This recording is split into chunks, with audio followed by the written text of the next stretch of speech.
Le clignotant.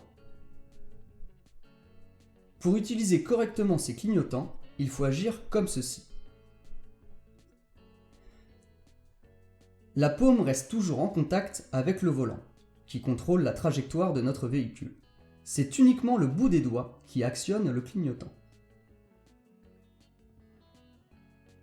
Le clignotant s'active jusqu'à la fin du tournant, puis se désactive automatiquement lorsque l'on a tourné. À noter qu'il existe une seconde position pour actionner le clignotant dit temporaire. Elle active le clignotant pour 2 secondes. On ne pourra pas arrêter le clignotant avant ce laps de temps, même en l'actionnant en sens inverse. Cette position ne nous intéresse pas à notre stade d'apprentissage. Le clignotant permet aussi de signaler aux autres qu'on va s'arrêter. Après avoir effectué ses contrôles à droite, on activera son clignotant à droite. Le clignotant permet de signaler aux autres qu'on va démarrer.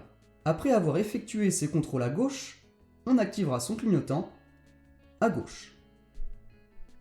Le clignotant permet de signaler aux autres qu'on effectue un écart sur la chaussée, à gauche ou à droite. On ne met jamais de clignotant avant d'avoir effectué les contrôles. Il n'y aura jamais de clignotant sans contrôle ou avant d'avoir effectué les contrôles.